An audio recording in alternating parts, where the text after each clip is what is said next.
Bueno, ¿qué tal? ¿Cómo les va?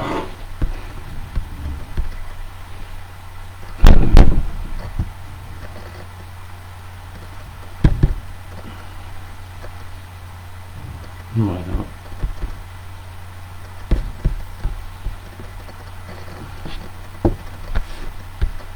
bueno, saludo de nuevo, ¿qué tal? ¿Cómo les va? Eh,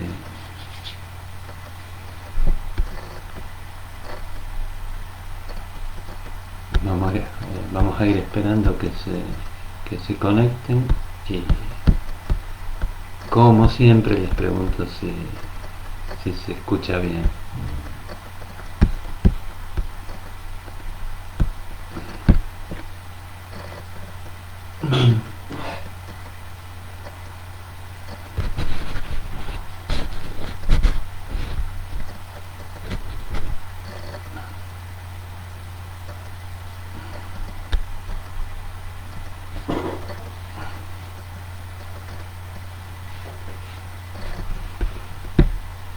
Bueno, acá llegan los saludos de ustedes, coméntenme si, si escuchan bien y así ya empezamos.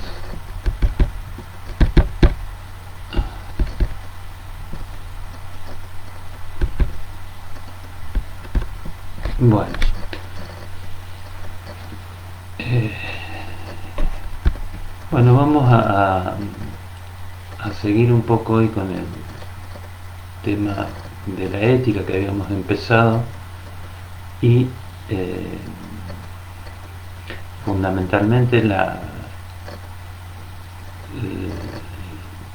idea que habíamos comentado en la clase anterior y en otras también creo era eh, plantear que este tema de la ética y el psicoanálisis lo abordábamos en dos regiones, una que tenía que ver con la clínica. Ahí recuerdan que trabajamos los escritos técnicos y vimos que ética suponía el deseo en la clínica y para eso también nos apoyamos en la metapsicología. Y la otra rama tenía que ver fundamentalmente con qué han dicho los analistas en relación al tema del mal y la agresividad.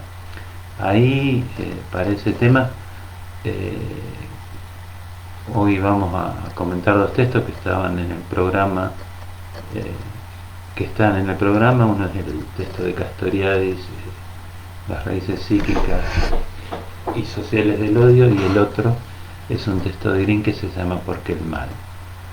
Van a ver que son posturas que tienen algo en común, algo distinto, y habría que decir que eh, como tema así para abordar la relación del psicoanálisis con el mal y con la ética, el tema así central es el tema del prójimo, que recuerdan cuando Freud en el malestar de la cultura habla del prójimo, del enemigo. Ese tema supone poner en juego fundamentalmente la idea de alteridad y la idea de eso que no se puede simbolizar, que está más allá del principio del placer y que es señalizado por la angustia fundamentalmente y que a veces provoca rabia, violencia. Quizás todo eso hay una serie de puntas en los textos de Freud para pensarlo. Bueno, este año no lo vamos a desarrollar por las características también de lo que estamos viviendo y de cómo es el trabajo este año, ¿no? Bueno, entonces vamos a empezar después de esta breve introducción. Vamos a empezar a comentar el texto de Green que se llama ¿Por qué el mal? Green fundamentalmente va a tratar de pensar esta cuestión partiendo de los textos freudianos si bien va a mencionar otros analistas, va a tratar de apoyarse fuertemente en Freud para plantear lo que él dice. Comienza remarcando algo que Freud dice en Análisis Terminable e Interminable, que hay cierta parte de la pulsión de muerte que aparece ligada con la pulsión de vida, y fundamentalmente esa ligazón de la pulsión, o esa mezcla de la pulsión de muerte, la va a trabajar vía Edipo, vía Super Yo, y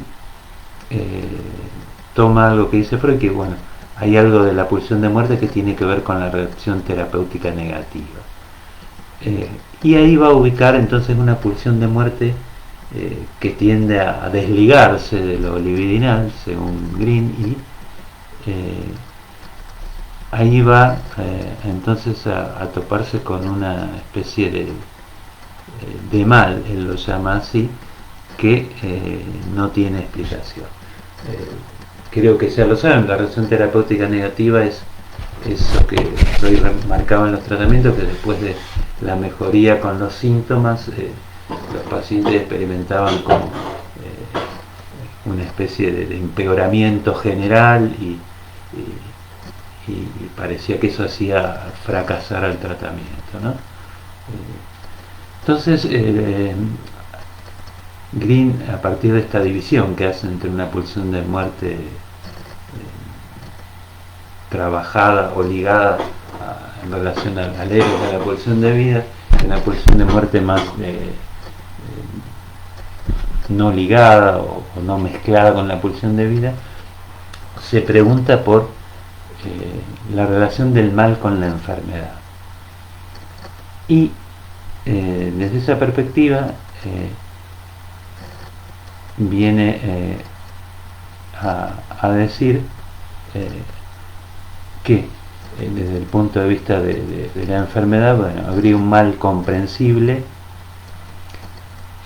y algo del mal que escapa a la comprensión.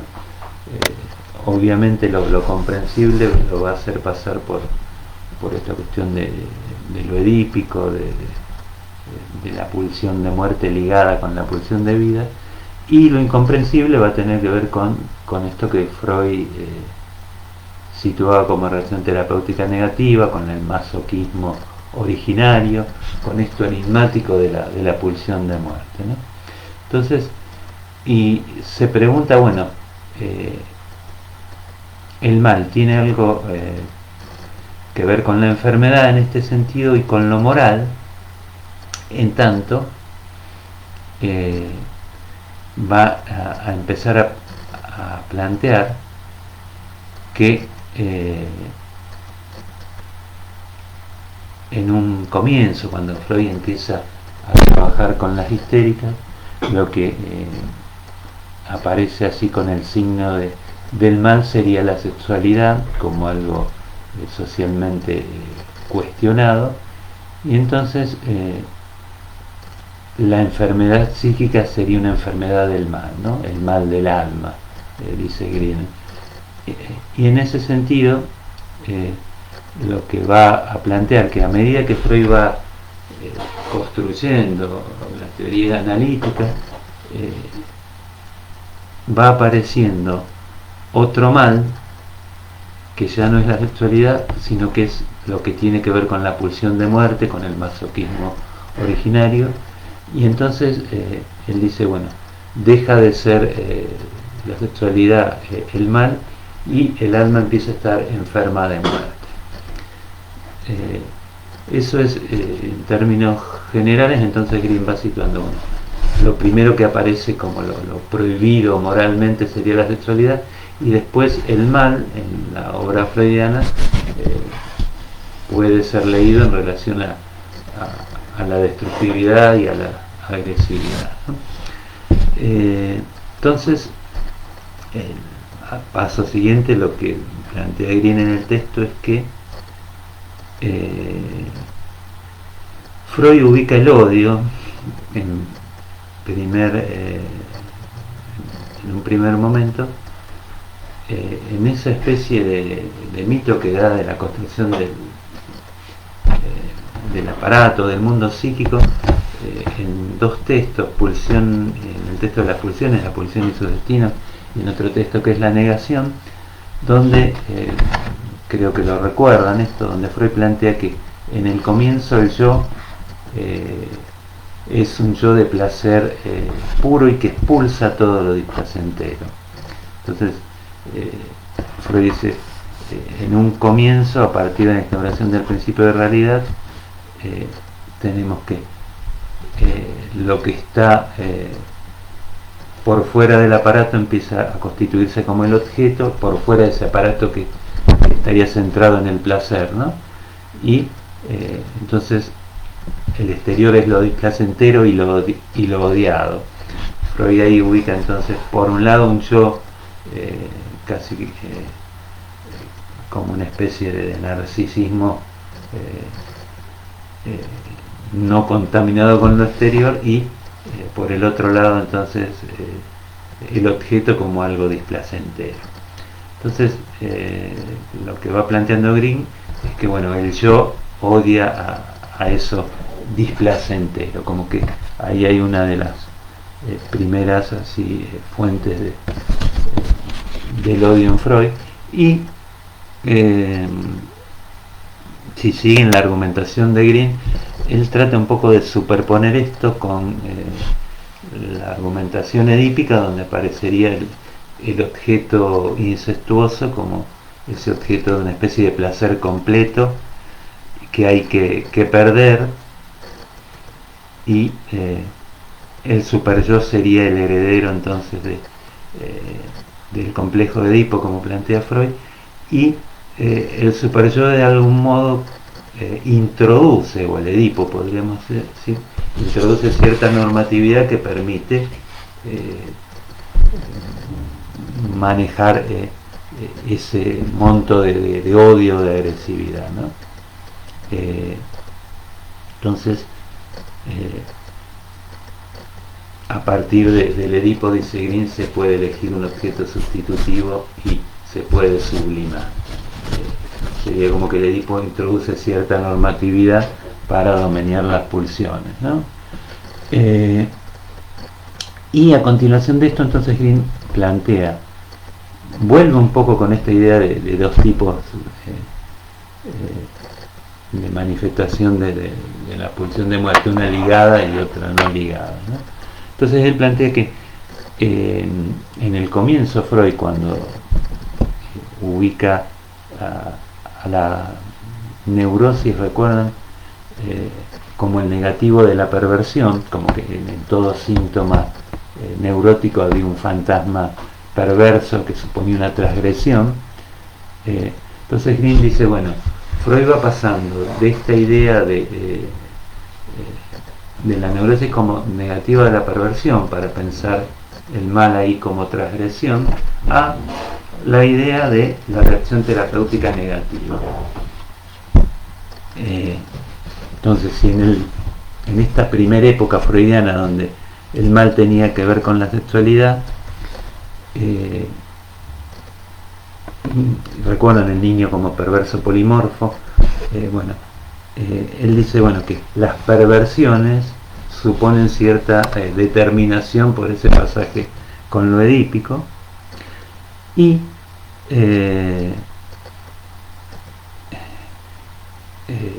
el masoquismo originario, en cambio, aparece como un concepto oscuro, como una especie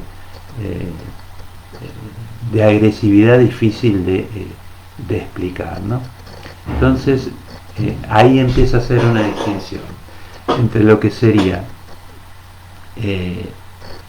la agresividad que podemos encontrar en algunas perversiones, y la agresividad, vamos a llamarlo así, más en la vida cotidiana, donde hay una tramitación según Green, de la pulsión de muerte a partir de la mezcla con las pulsiones de vida, y a partir entonces de la constitución edípica, donde el superyo de algún modo va organizando el destino de esa agresividad, ¿no?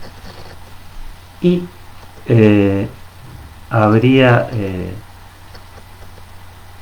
entonces una parte que tendría que ver con lo que Freud llama masoquismo originario, que ya va a tener otro nombre para Green. Podríamos llamarle crueldad, o podríamos llamarle, según Green, destructividad, ¿no? Donde si la agresividad supone todavía cierta participación de lo libidinal, parecería que en la crueldad había una pura destrucción, para decirlo de algún modo. Esta es la lectura que va haciendo Green de Freud, ¿no? A lo mejor algunos freudianos podrían discutirla, pero bueno, vamos a seguir el texto de Green. Y en este contexto, Green va a plantear también que cuando Freud habla, por ejemplo, de un super yo sádico y un yo masoquista, es entendible la idea de un super yo sádico, hay una explicación edípica, pero hablar de un yo masoquista es algo, dice, más difícil de entender, algo más oscuro. Entonces, con este esquema, él un poco va situando entonces la culpabilidad en relación a lo edípico, y va distinguiendo como dos tipos de mal. Un mal que tendría que ver entonces con transgredir cierto orden edípico. Podemos ubicar algunas perversiones ahí si quieren, y fundamentalmente en los casos extremos donde privaría un narcisismo así desenfrenado. Y otro mal que tendría que ver de nuevo con el modelo de la reacción terapéutica negativa, que sería entonces lo que él va a llamar destructividad, que lo va a diferenciar del sadismo fundamentalmente por la mezcla de pulsiones, y va a decir que la desmezcla de pulsiones, perdón, y va a decir que la destructividad es casi como una especie así de fuerza donde es una fuerza sin pasión, ¿no? Como una fuerza más neutra y cruel y fría, dice, ¿no? A lo mejor, si quieren pensar esto, obviamente aparece muy fácil la figura del campo de concentración nazi, donde mecánicamente, científicamente se organizaba la muerte y la matanza, donde ahí aparecería algo, una especie de crueldad fría, ¿no? Por decirlo de algún modo. Y él dice que esta destructividad a veces nombra al mal para exterminarlo, y con la esperanza de obtener el soberano bien. Me parece que ahí se está como refiriendo casi a esta experiencia de lo absoluto, o del absolutismo, ¿no? De definir el mal como eso que hay que destruir totalmente. Y fundamentalmente entonces estas dos figuras del mal que él plantea serían, podemos situarlo en relación a la transgresión y ahí situar el sadismo, pero ahí estaríamos todavía en un mal que podría ser explicado, y la otra figura entonces sería la violencia ciega, la destructividad así desapasionada, que supondría, según Green, una desmezcla de pulsiones, ¿no? Y ubica entonces a la agresividad más explicable dentro de o él la llama las locuras más cotidianas, y ubica esta destructividad así ciega como una especie de psicosis paranoica. Esas son las palabras que él dice, y la explicación que plantea es que si en las locuras ordinarias todavía está funcionando lo que él llama justamente función objetalizante, en la crueldad esta ciega aparecería la función desobjetalizante, que tiene que ver con una especie de pulsión de muerte, le vuelvo a repetir, y Green insiste en esto, no ligada o no mezclada con la pulsión de vida. Y entonces él termina un poco el texto planteando que para hablar de mal tomamos siempre como referencia una norma, ¿no? En el caso del mal que él trata de explicar y tratando de plantearlo desde el psicoanálisis, aparece entonces el Edipo como lo que ordena y lo que va a implantar ciertas normas, ¿no? O el super-yo, si ustedes quieren en términos más clásicos plantearlo. Y entonces en la destructividad aparecería o no habría normas directamente. Entonces él empieza a hablar ahí de un mal sin porqué. Entonces dice, bueno, este mal que es difícil de encontrar una razón,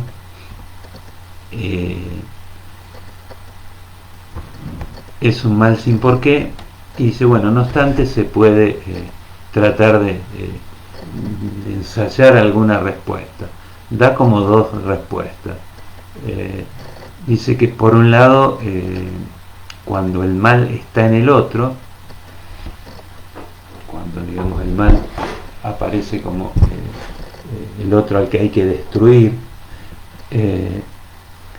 ahí se podría decir que, bueno, ante la amenaza de la propia agresividad o la propia destructividad sobre uno mismo, se pone el mal en el otro, ¿no?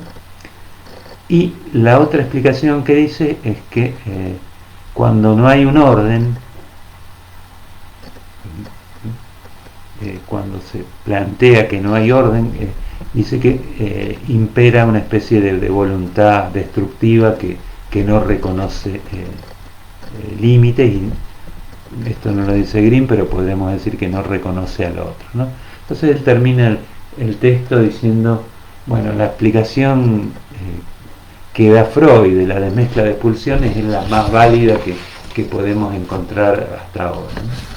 Entonces, fundamentalmente la idea de Green es diferenciar un mal que podría ser explicado por las determinaciones edípicas, vamos a decirlo así, y un mal que carece de explicación, ¿no? Que es pura destructividad. Bueno, eso es por el lado de Green. Por el lado de Castoriadis, el texto que se llama Las raíces psíquicas y sociales del odio, van a encontrar un planteo más ligado a lo social, fundamentalmente, o en donde lo social tiene más peso. Castoriadis empieza planteando dos fuentes del odio. Una que tendría que ver con lo psíquico en sí mismo, que él dice que el psiquismo rechaza todo lo distinto, todo, en otros términos, todo lo que alter, ¿no? Toda la alteridad. Y la otra fuente sería la necesidad de clausura de las instituciones sociales y de las significaciones imaginarias sociales, que en última instancia está enlazado con esta raíz psíquica de rechazar todo lo distinto, ¿no? Entonces trata de construir una especie así de génesis también del odio, y empieza planteando en el origen a lo que él llama la monada psíquica, que sería una especie de psiquismo cerrado, donde ahí coincidirían el objeto, el sujeto, la representación y los afectos en una especie de unidad que reclama un sentido unitario. Sitúa ese primer momento como una especie de amor así mítico inicial, ¿no? Y esta idea de un sentido unitario es lo que Castoriadis entiende como la matriz del sentido, que se asocia también a la idea de clausura. Un sentido único y unitario sería un sentido sin ningún tipo de fragmentación o de fractura, y sería un sentido casi completo, podríamos llamarlo. Entonces lo que va planteando Castoriadis es que eso es inalcanzable, y la búsqueda de sentido es un poco tratar de lograr ese sentido inalcanzable, ¿no? Entonces, situando ese primer momento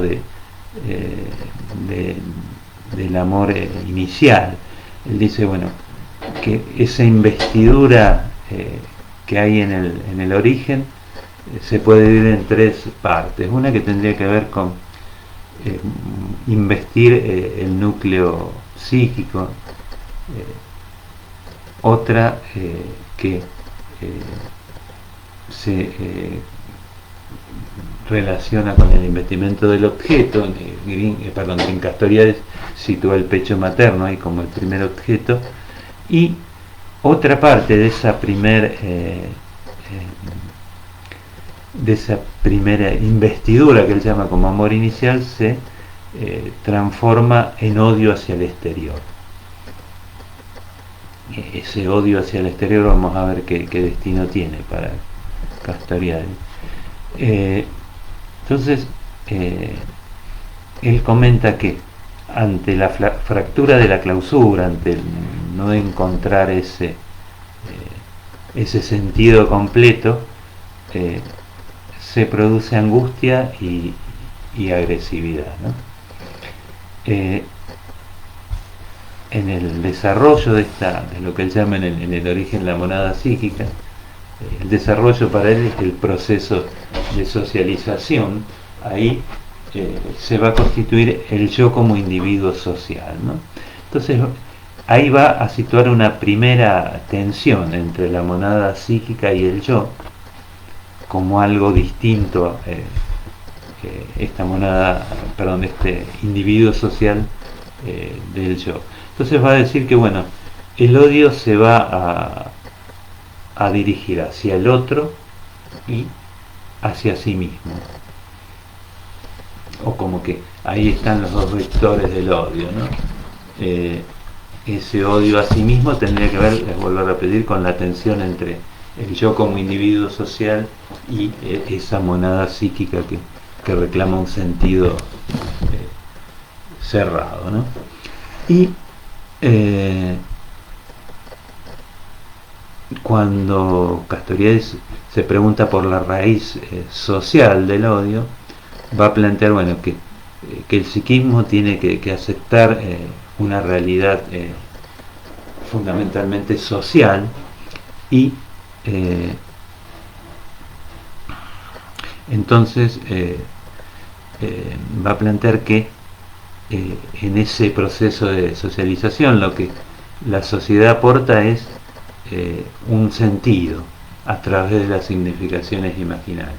Ese sentido que tiende a una clausura, ahora hablamos ya de una clausura social, va a permitir, según Castoriadis, las identificaciones, como que el proceso de socialización supone a través de esta relación con las significaciones imaginarias sociales consolidar identificaciones que permiten, dice Castoriadis, recuperar algo de ese primer momento de omnipotencia, esto que situamos como monada psíquica al principio, y también las identificaciones permiten elegir objetos sustitutivos, ¿no? Y entonces va a decir que de acuerdo a dónde se vaya haciendo o de acuerdo en qué sociedad se va produciendo el proceso de socialización, vamos a tener distintas manifestaciones del odio, ¿no? Ahí hace la clasificación que ustedes ya conocen entre sociedades heterónomas que plantean que tienen un origen divino, donde no se puede cuestionar el origen, y donde la caracterización que hace Derrida es que perdón, Derrida, Castoriadis, nada que ver uno con el otro. Que hace Castoriadis es que en estas sociedades hay un odio muy marcado hacia lo distinto, hacia el otro, y hay una necesidad imperiosa de un sentido clausurado, ¿no? Y de que no sea modificado.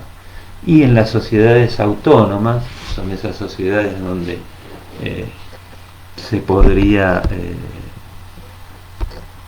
digamos, cuestionar el origen, donde el origen no aparece como una especie de origen divino, se da también la posibilidad de aceptar al otro. El modelo que él plantea de sociedad es la democracia griega, y entonces dice que de acuerdo a cómo sea la sociedad vamos a tener distintas formas y manifestaciones del odio, ¿no? En una sociedad democrática vamos a tener ciertos odios que se van poniendo en juego con fines constructivos, pueden ser las competencias deportivas, si ustedes quieren, y el extremo en las sociedades así que no toleran a la otra sería la guerra, ¿no?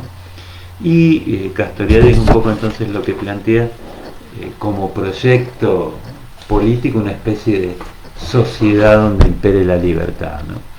Y en donde, bueno, se pueda aceptar al otro.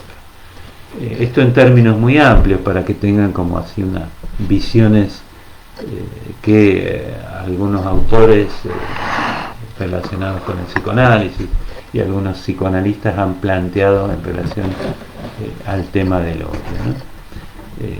Como les decía al principio, se puede hacer también otras lecturas desde Freud, inclusive para hablar del tema del prójimo y de la alteridad, donde fundamentalmente lo que como les decía, se pone en juego ahí cómo darle lugar a lo distinto, y es el tema de la alteridad, y en Freud lo que está más allá del principio del placer. Recuerden que en Freud el grupo se forma en tanto aparece un objeto o un extranjero al cual hay que odiar, ¿no? Esa casi es el grupo como constituyendo ahí más lo que tiene que ver con los ideales y con cierta relación con el narcisismo, ¿no? Entonces el otro aparece siempre como el culpable de que yo no tenga esa satisfacción plena, o el otro como el culpable del malestar, ¿no? Bueno, esto en términos así muy amplios, entonces podría resumirles diciendo que para el psicoanálisis el tema del odio tiene que ver fundamentalmente con la alteridad, ¿no? Y hay distintas maneras de leerlo y de abordarlo esto, pero bueno, eso sería entonces lo que podríamos decir desde el psicoanálisis en relación a la agresividad y al mal, ¿no? Como creo que les dije en alguna clase, bueno, para abordar todo el tema de la ética y del mal hace falta también hacer un recorrido bastante amplio por textos filosóficos, pero bueno, tenemos como una primera aproximación a todo esto. Bueno, si escucho si tienen preguntas de esto, si se entendió bien.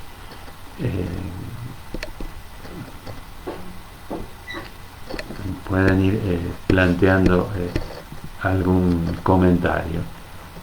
Mientras espero que lleguen las preguntas, yo les había anticipado ya que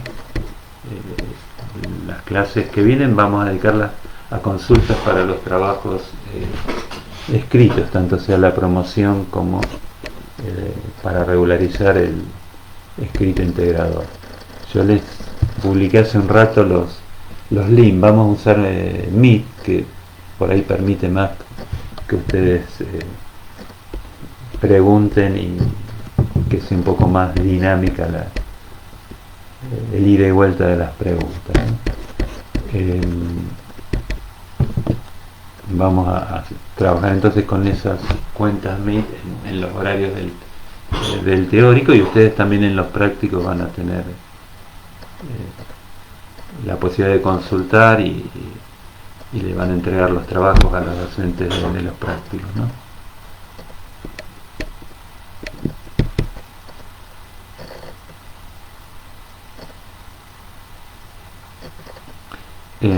Acá Micaela pregunta por la alteridad. Mira, la alteridad tendría que ver con fundamentalmente con lo distinto a la conciencia y con aquello que aparece como lo que está más allá del principio del placer, aquello que no se puede simbolizar y aquello difícil de metabolizar también para el campo del placer, ¿no?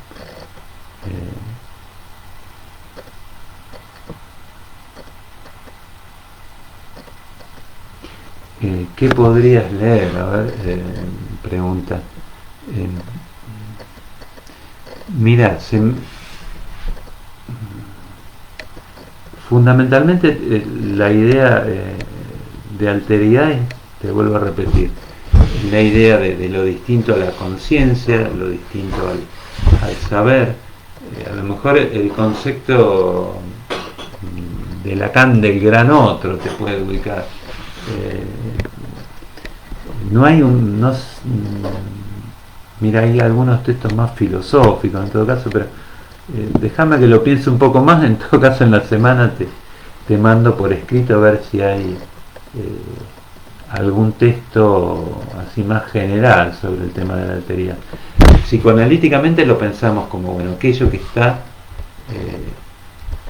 más allá de la conciencia, aquello que el inconsciente, o aquello con lo que nos confronta el inconsciente, que no podemos inscribir. En ese sentido tendría que ver con lo reprimido primordial, con eso que a veces aparece como lo maldito, lo que más nos puede angustiar, lo siniestro. Bueno, ahí me decís que se entendió un poco más. De todas maneras, si veo algún texto que pueda ser como sencillo y más o menos te comente, introduzca un poco el tema así de modo general, te lo envío por escrito después.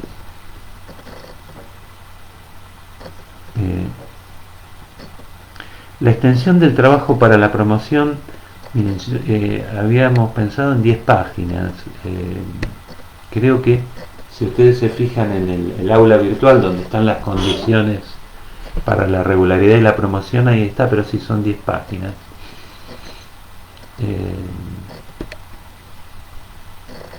Para el trabajo de la promoción pueden usar la bibliografía que hemos trabajado este año, la del programa, y también pueden incorporar textos que ustedes manejen por otras materias o textos que hayan leído que tengan que ver con el tema y les parezcan pertinentes, ¿no?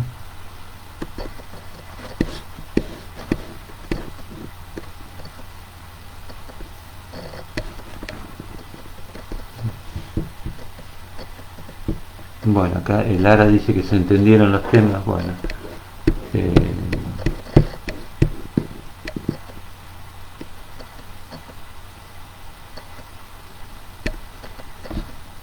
yo les decía ayer a los compañeros de ustedes que me quedé con ganas de armar algo más sobre el tema de la ética del psicoanálisis, pero bueno, este año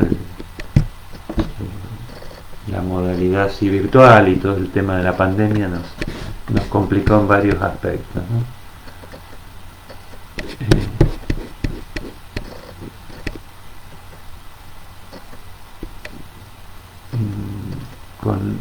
Mientras espero que llegue alguna pregunta o comentario más, yo les diría que se pongan a escribir, aunque no tengan muy claro todavía el desarrollo que van a hacer, pero fundamentalmente para la promoción, así el hecho ya de largarse a escribir los va orientando también, ¿no? Y aprovechen el espacio de las consultas también.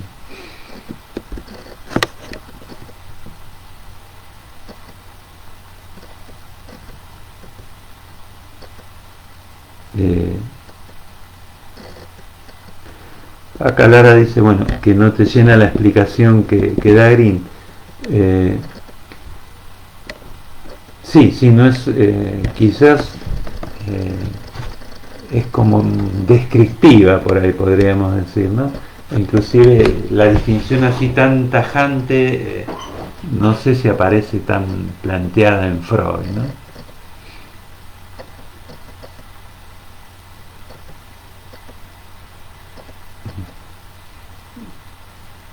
Ahí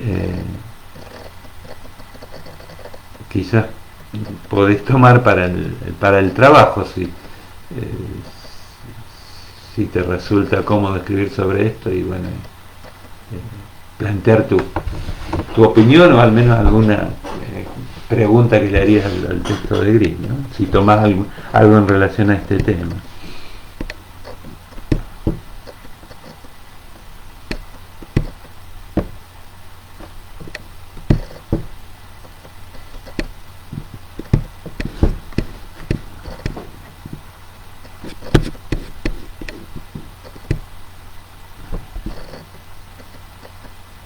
Bueno, a ver si llega alguna pregunta.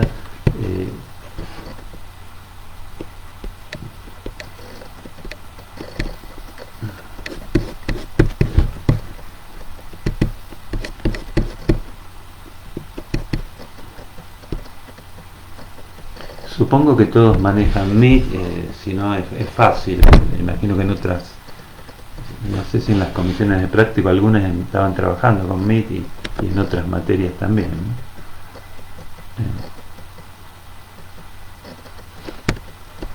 Eh, bueno, y de tus respuestas, Lara.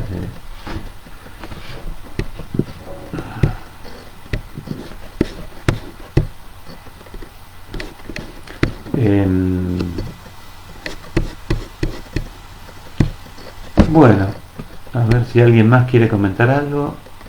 Si no, dejamos acá y nos vemos ya vía Meet el jueves que viene.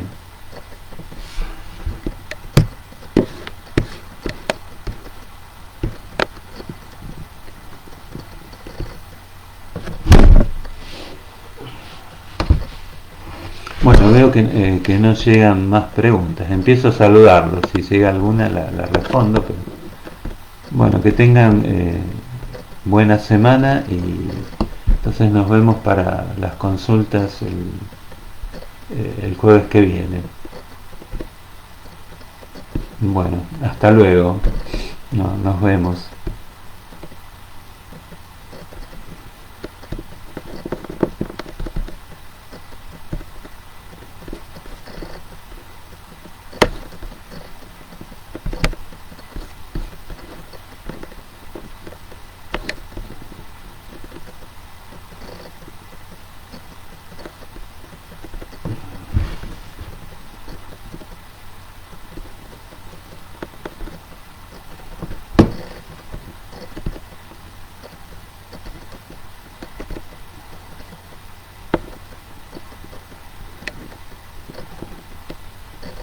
Bueno, hasta el jueves. Que tengan buena semana.